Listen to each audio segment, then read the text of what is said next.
Hey everybody, it's Brad Christa. with the Big Family Homestead, and today I'm here to tell you people, our homestead and we as people, we are a work in progress. Amen to that.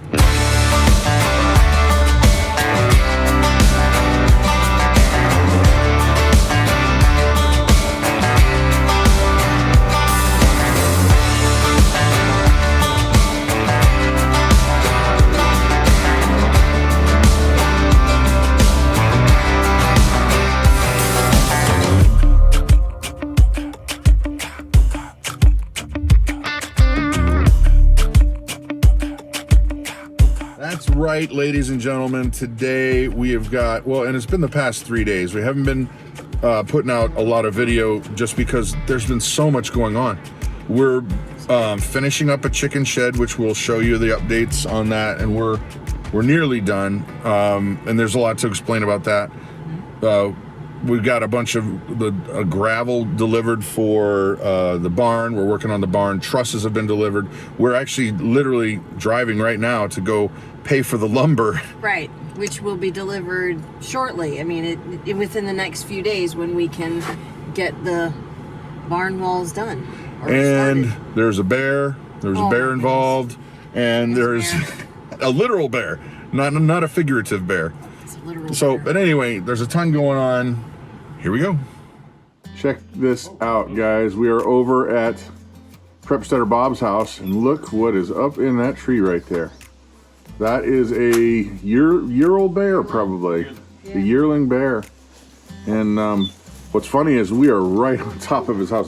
There's his house, and there's the bear. It's pretty dang cool. It's got big old ears. Yeah. Don't get too close, Mama. Besides, he's not coming down. No. I mean, he's right there. He's See if we scary. can spread this out, see him better. The sun's right there. You can see a good shot right here where I'm standing. Yeah. You can see his face. Let me see if I Big old can. ears. Oh, you saw. Oh, he just looked away. Hey. I see him if the sun's right in the way, though. But Yeah. how cool is that, guys? Hey, buddy. Okay, so the reality. Re-engaging cow talk. Re-engaging cow talk. The reality is, if you want a cow that's going to stand out in the middle of the field, you can and not even do anything, not tie them, nothing, Milk them easy. and milking them easily, you have to really, really, really work with this cow and have the patience of a saint. From when Okay. they're little. From when they're little. Some cows do it. Most cows don't. You know, every cow is completely different. And it is a process. It is a work in progress. You can't just assume that this cow who just had a calf is going to stand there and let you mess with her teats. Not every cow is like that. And so talking about a work in progress, Mm-hmm. we were just discussing how Dottie was really sweet and loving and would come over before she had her baby, and now that she's had her baby, she really doesn't want to have as much to do with us. Really doesn't. She is just kind of really become very independent, and it's been very different and not disturbing in a way, but just kind of, oh, come on, Dottie, I raised you. We thought you were a pet. I thought you were gonna be a great cow. And don't get me wrong, she is a great cow. Excuse me, sorry. Yeah, that's Sorry, okay. bumpy. She is just, she changed when she had a baby. When she had a baby, she changed. And, Bumpy. yeah, anyway.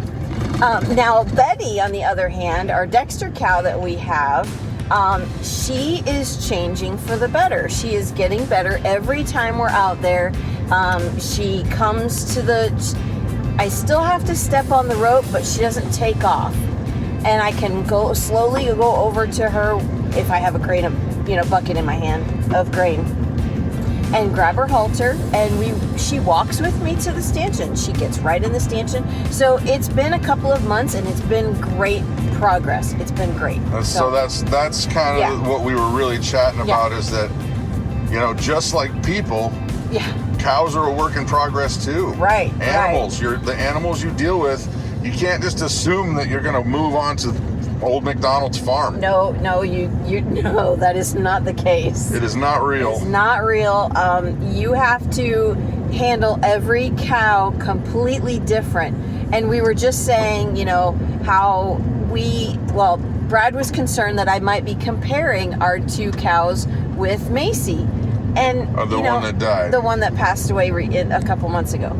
So I really can't do that because they're all different and we've not had very much experience. So I can only know what she did and kind of say, okay, well, this is what you guys need to be doing. But, you know. So learn from our experience. Right. If you're going to deal with animals, they're a work in progress too. They are, and they have to learn how you want them to be. So it's a work in progress. Be patient. Be patient. And the chicken coop. We got the tin on the roof up there. Flashing. We're not done with everything. Nope. But look at that door. We found that door and got a great deal on that door. Yes. And we're going to show you the inside here in a second. But we haven't decided really what to do with the outside yet. Nope, not exactly sure. There's talk of using slab wood. I had a crazy idea of lining this whole thing with old license plates.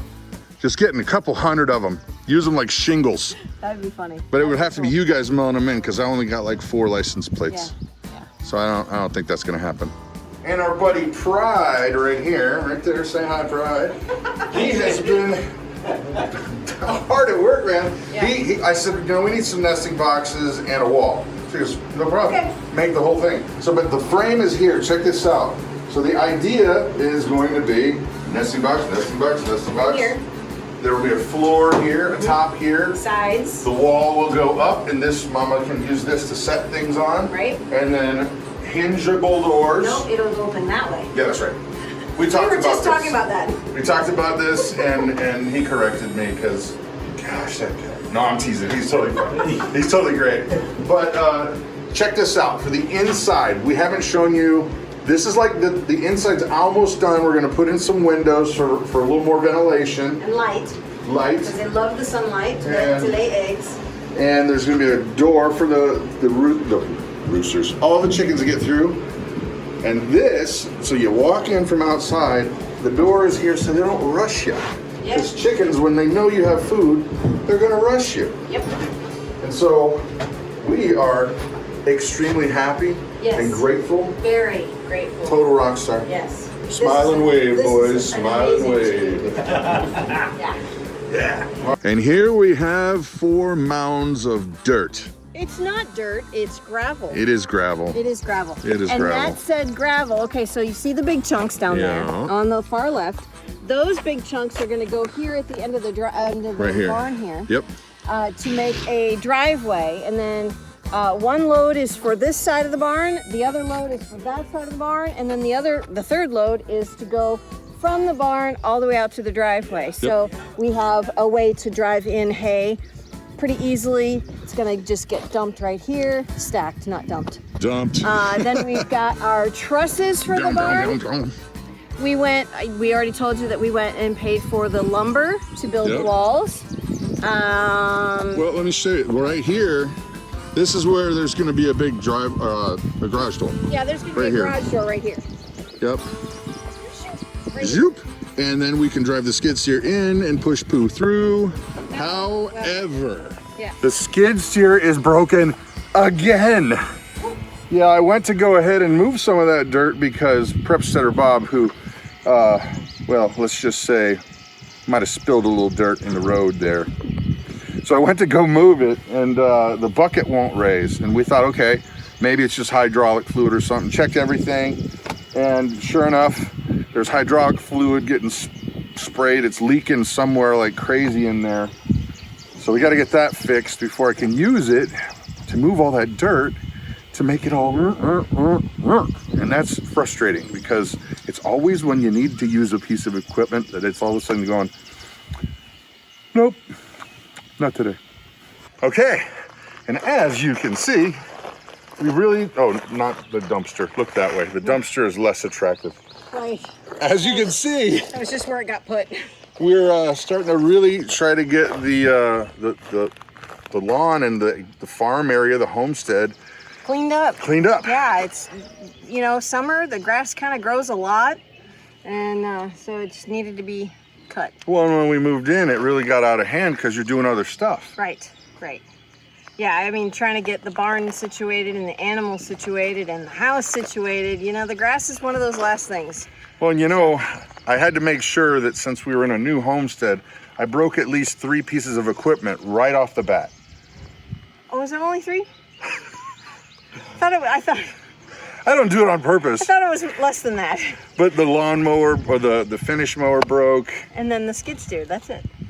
That's all. I'm doing good then. Yeah, you're, like I said, it's not that many. It's like, you know, going to one of those meetings where you're like, I am Brad. I have been breaking equipment for many years, but I've only broken 2 pieces of equipment since we've been here. So, but the roses are beautiful. Roses are gorgeous. But those were here from the previous owner, and they're beautiful. Yes. So, but anyway, that's going to be it for the day. We've got a lot more work to do. As a matter of fact, got to go get those windows. Yeah, got to get the windows. So, I'm Brad. I'm Krista. You guys have an amazing and blessed day.